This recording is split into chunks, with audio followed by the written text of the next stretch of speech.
नमस्कार, स्वागत है आपका हमारे YouTube चैनल टूवर्ड्स समृद्धि में। यह है आपका साप्ताहिक शेयर बाजार रिव्यू, जहां हम हर हफ्ते की बड़ी खबरों, बाजार की गतिविधियों, आने वाले हफ्ते के महत्वपूर्ण इवेंट्स और स्टॉक्स टू वॉच पर चर्चा करेंगे।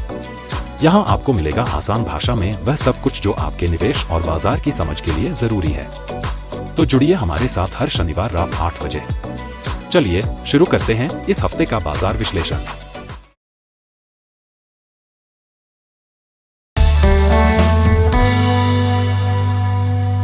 निफ्टी 50 ने 9 मई 2025 को साप्ताहिक कैंडल के रूप में एक बेरिश क्लोजिंग दी है, जहां इंडेक्स लगभग 1.39% गिरकर 24,008 पर बंद हुआ।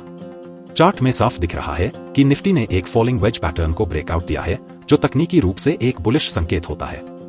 ब्रेकआउट के बाद तेजी से ऊपर की तरफ मूव आया, लेकिन अब इंडेक्स एक मजबूत रेजिस्टेंस जोन के पास संघर्ष कर रहा है। फिलहाल नीचे की तरफ पहला सपोर्ट 23,400 पर है और इससे नीचे 22,000 का बहुत मजबूत सपोर्ट है, जहां से पहले भी रिवर्सल देखा गया था।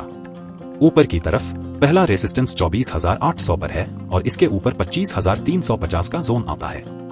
यदि निफ्टी 24,800 के ऊपर सस्टेन करता है तो अगला लक्ष्य 26,200 हो सकता है। निफ्टी फिलहाल 50 EMA के ऊपर ट्रेड कर रहा है, जो एक बुलिश संकेत है। वहीं 100 EMA बहुत नीचे है, जो लॉन्ग टर्म अप ट्रेंड को सपोर्ट करता है। हालांकि इस हफ्ते की बेरिश कैंडल यह संकेत देती है कि शॉर्ट टर्म में कुछ दबाव रह सकता है। बैंक निफ्टी ने 9 मई 2025 को साप्ताहिक कैंडल के रूप में 2.76% की गिरावट के साथ 53,595 पर क्लोजिंग दी। इसने पिछले सप्ताह के हाई 54,501 से तेज गिरावट दिखाई और एक बेरिश रिजेक्शन कैंडल बनाई, जो यह दर्शाता है कि ऊपरी स्तरों पर बिकवाली का दबाव है। चार्ट के अनुसार बैंक निफ्टी ने फाइबोनैक्सी 1.0 लेवल 54,501 से रिजेक्शन लिया है, जो फिलहाल रेजिस्टेंस बन गया है। यदि यह स्तर डिसाइसिवली ब्रेक होता है तो अगला लक्ष्य 58,668 फाइबोनैक्सी 1.618 एक्सटेंशन हो सकता है। नीचे की ओर पहला सपोर्ट 52,100 फिब 0.618 लेवल पर है।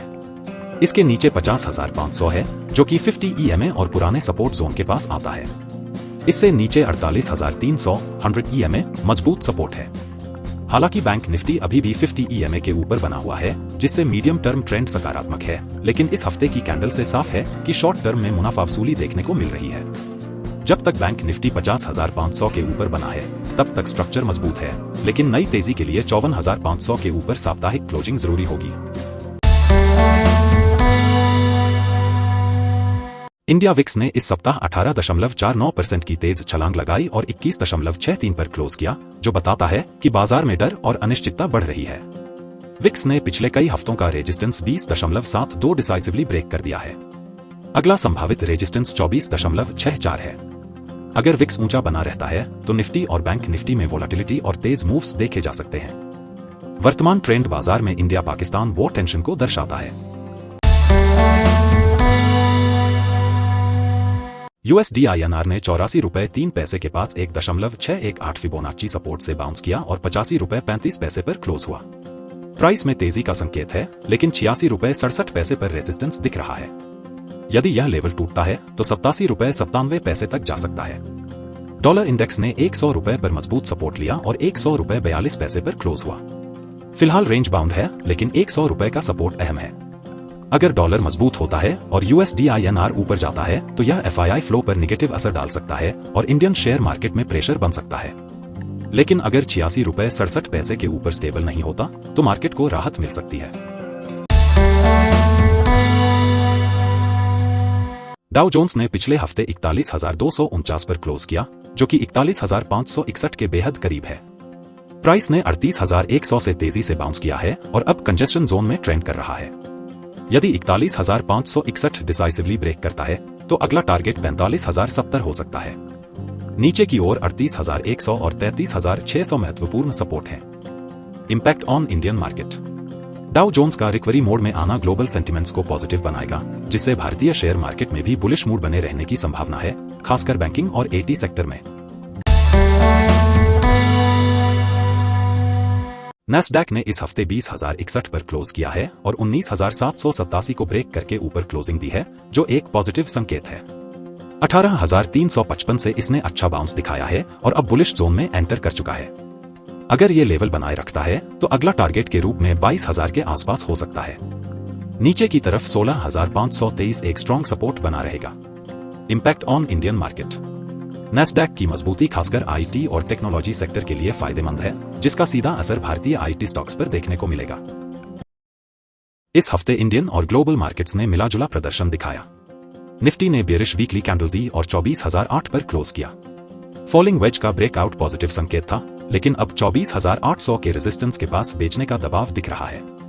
बैंक निफ्टी में भी 2.76% की गिरावट आई और इसने रिजेक्शन कैंडल बनाई, जो शॉर्ट टर्म में कमजोरी का संकेत है। वहीं इंडिया विक्स में 18.49% की बढ़त दर और अनिश्चितता को दर्शा रही है। ग्लोबल मार्केट्स में डाउ जोन्स और नैस्डैक ने रिकवरी दिखाई है, खासकर नैस्डैक ने A1 ब्रेक किया है, जो आईटी सेक्टर के लिए बुलिश संकेत है।